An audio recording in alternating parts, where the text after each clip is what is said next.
אורה משה מהתחנה לחקר הסחף, שעוסקת בנושאים של ניהול נגר, של פתרונות מבוססי טבע, ועל החיץ הזה שבין שטחים חקלאיים לבין השטחים הפתוחים, על אחת כמה וכמה כשאנחנו מדברים על הסחיפה שיש משטחים חקלאיים לנחלים שהם הרבה יותר רגישים. אז אני שמחה להזמין את אורה משה, שהיא בעצם תדבר על פיילוט בנחל גלבוע, שהוא בפתרונות מבוססי טבע, וההרצאה תהיה באנגלית, נכון אורה? אז investigating treatment wetlands as part of nature-based solution to meet Israeli management challenges. תודה. ימינה פה באחת. תודה רבה. Shalom, toda. Thank you so much for inviting me to participate today. Shmi Ora Rein, Takana Lecheker Hasachaf. I'm going to share problems that I'm sure most of you are familiar with. Primarily, we have highly degraded riparian ecosystems on our streams because of our climatic regime. We have a Mediterranean climate, so the streams dry. Many of the streams dry in the summer. Because of our long history with agriculture, our streams have been highly altered and modified in order to support agriculture, which has led to mostly the destruction of the native riparian ecosystem, which primarily isn't functioning anymore as a riparian ecosystem or as a buffer. And they lack trees overall. There's almost no trees on the system. And thank you, Ruti, for introducing the Water Management Framework Directive, which is a European initiative that all Europeans must comply with. I use this framework also, even though Israel doesn't have this regulatory framework. However, I do a lot of the geomorphologic assessments, which I'll discuss. And mostly we have high rates of soil erosion, a lack of habitat, both geomorphologic habitats and aquatic biologic habitats. So this is one of the primary issues that I'm going to be focusing on today. Also, the world has now listed the most threatened environments from climate change, and Mediterranean riparian ecosystems are one of the most vulnerable. Because of our, what I've explained, our alterations and modifications, ours are particularly vulnerable.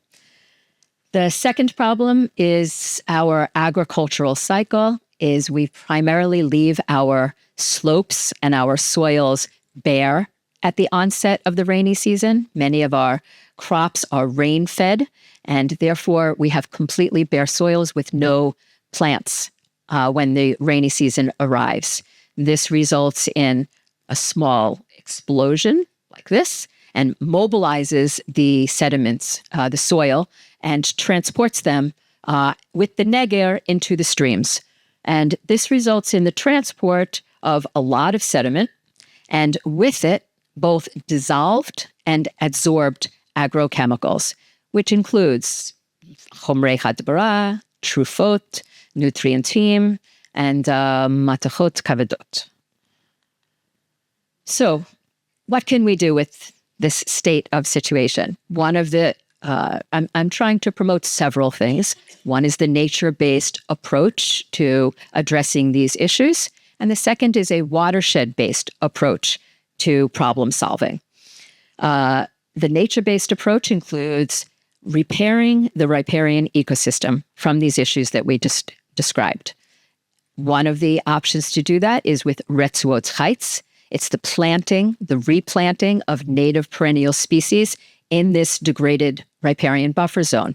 And Kakal has invested in this tool already, and I'm going to share just a little bit from this.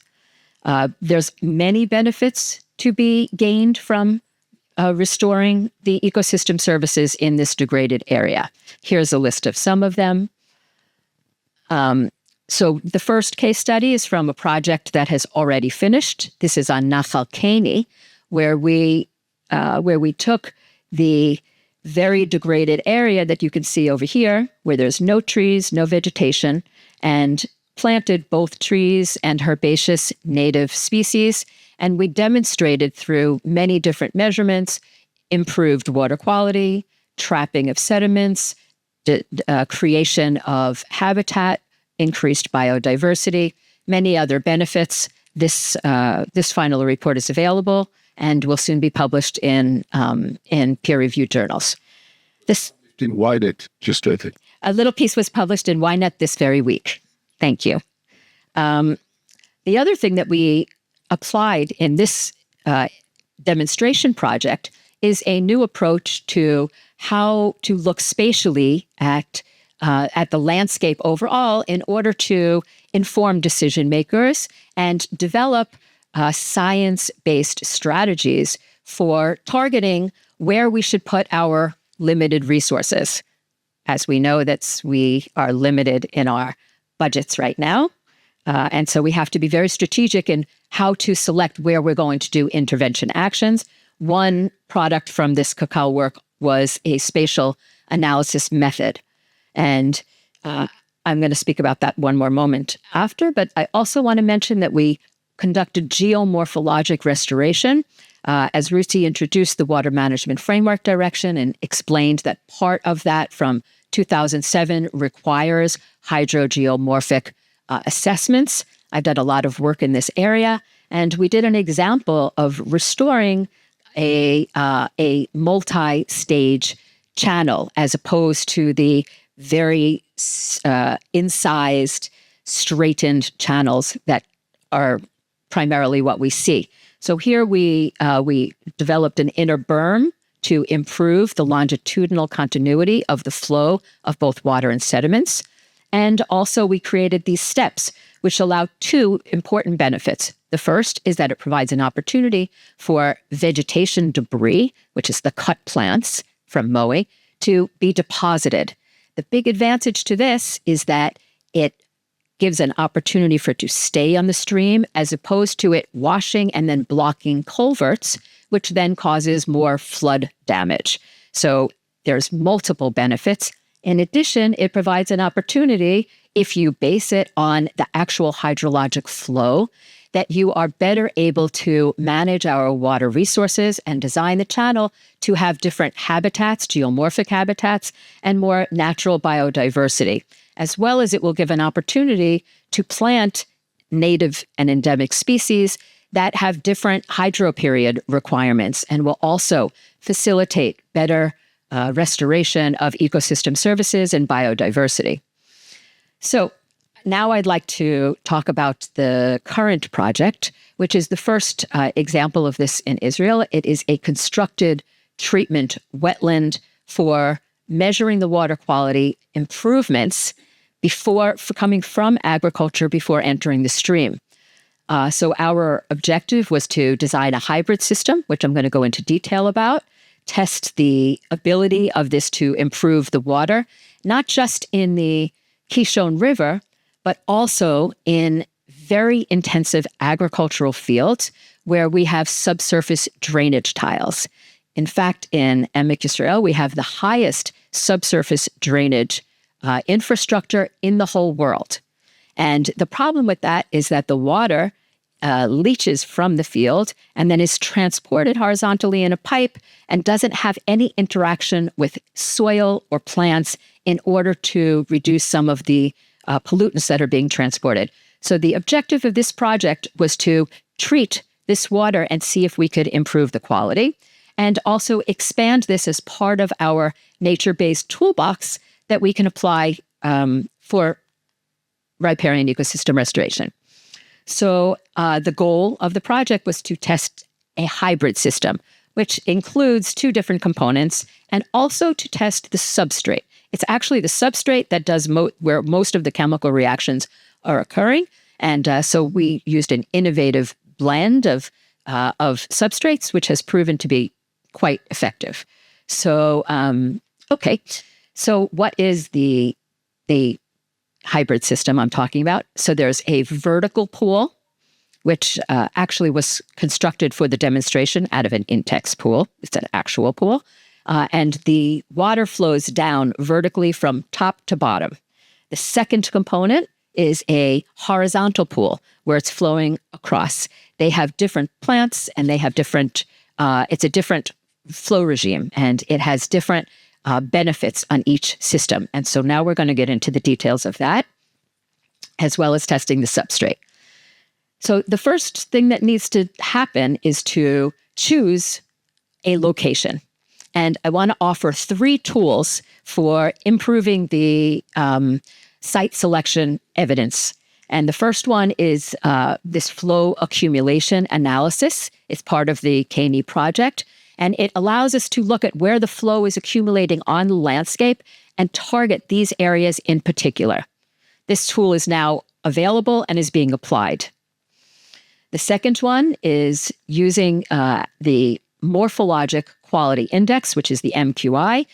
And this is a schematic. It's based on a similar system that Ruti explained. And I have now spent part of my Shabbaton working with the original author of the Italian-based MQI, which is widely used throughout Europe. And we have a MED MQI, which was, we added specific metrics, and it's now really customized for Israeli climate and management and other ones in the region. So that's a new valuable tool. And the last thing I want to touch on very briefly is a first rain campaign. I don't have time to really talk about it, but I sampled the entire Kishon Basin using 3 different methods, 2 looking at the dissolved, and this is a new method called passive sampling. I don't have time to talk about it, but a paper just came out about a few weeks ago looking at that and has all of these results. But we used this campaign to look at the entire Kishon. You could see here that it's categorized into the amount of land use that has agricultural intensity.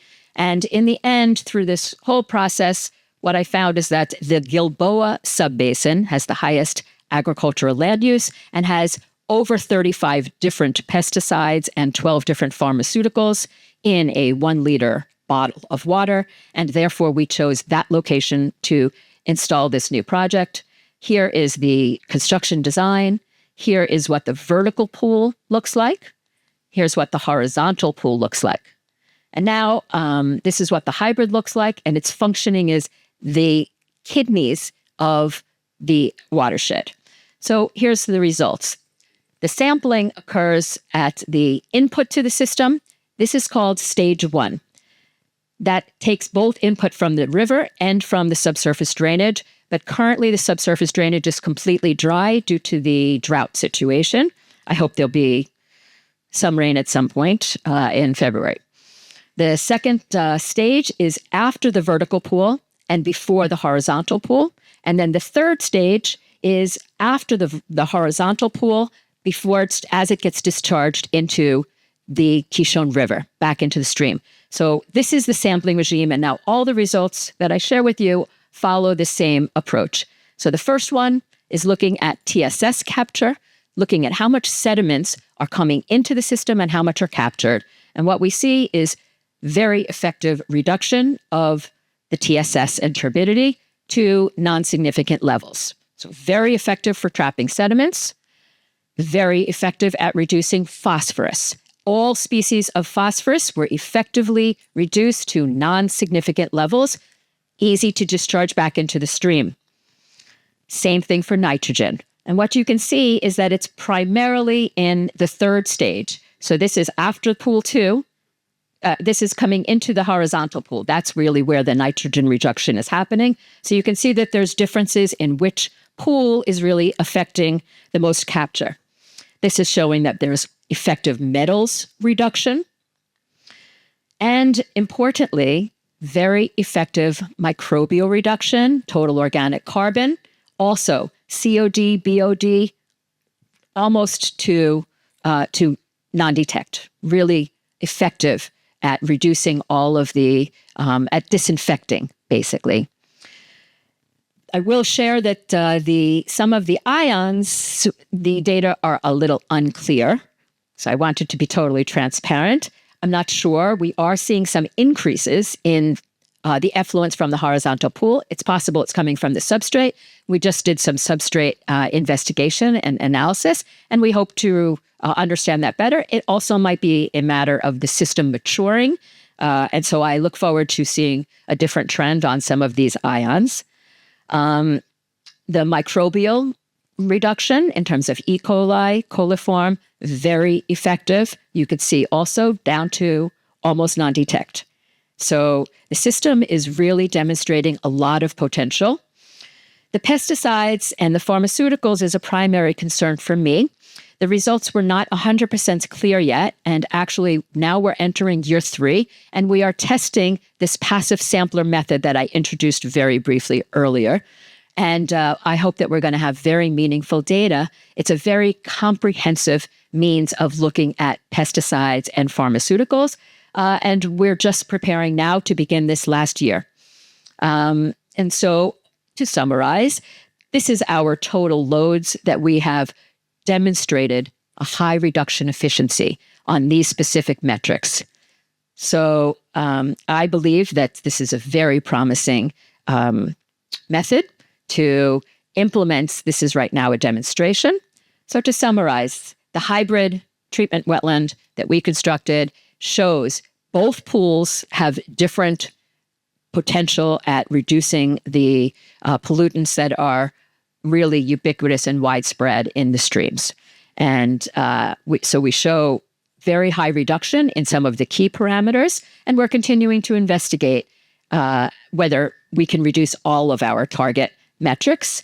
And I believe that riparian ecosystem restoration is a primary direction for us to improve our resilience to climate change and to protect our water quality and our aquatic organisms so that we have healthy algae and all of our other biota.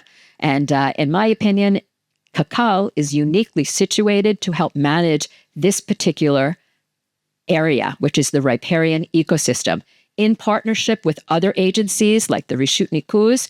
But Cacao has the unique area of expertise to really lead the country in targeting this area. And I thank you very much for your attention today, and I'm happy to take questions. What's the hydraulic mentioned on this, and like I said, in this pilot system here? So it's moving. The tank cycles every 20 minutes. So the water comes into the input tank at a 20-minute cycle, then it moves through the system. It takes about 48 hours or so to move through the whole system. Do you feel like it's going to be a need to maybe replace the substrate at some point? It's like, how long do you think? But then ever or? Forever is a long time. I'm not sure about that, but thank you for the question. We actually expected that because of the high trapping efficiency, we thought that the vertical tank was going to need to be cleaned out because we are capturing the sediment. But we see that there isn't a problem with it being blocked right now. So at the moment, it's been only 1 year. I think that it's going to build the whole system. I don't know yet exactly how long it will last, but it's going to be years before the maintenance is a problem. How is the interface with the farmers will be in the long run? Well, this is a good question. The Chativa of Environmental Resource Management, of which I am a part of, we have a program for many, many decades where we give tmicha to farmers for them adopting practices that will reduce adverse impacts from agriculture, such as this. So this is an exact example of something that we would give tmicha. Unfortunately, at the moment, because of the situation from the war, the sad situation is that the budget for the tmicha is efes. However, this situation will change in the future, I hope, maybe by next year. It is part of the מסגרת for the tmicha. So we will compensate farmers, and I think that there is an increased understanding of erosion and water quality impacts. That's an ongoing effort for us to educate our farmers and build partnerships. We need the farmers on the team, and many of them are willing. The farmer at the Caney project that I presented a little bit of, this was a voluntary effort. He didn't receive any compensation. He was motivated because he suffers a lot of flood damage. And this project demonstrated to him a lot of benefit. So it's day by day, we're going to build collaborations with farmers. It's a very important point. Thank you for the question. שאלה? תודה רבה. תודה רבה.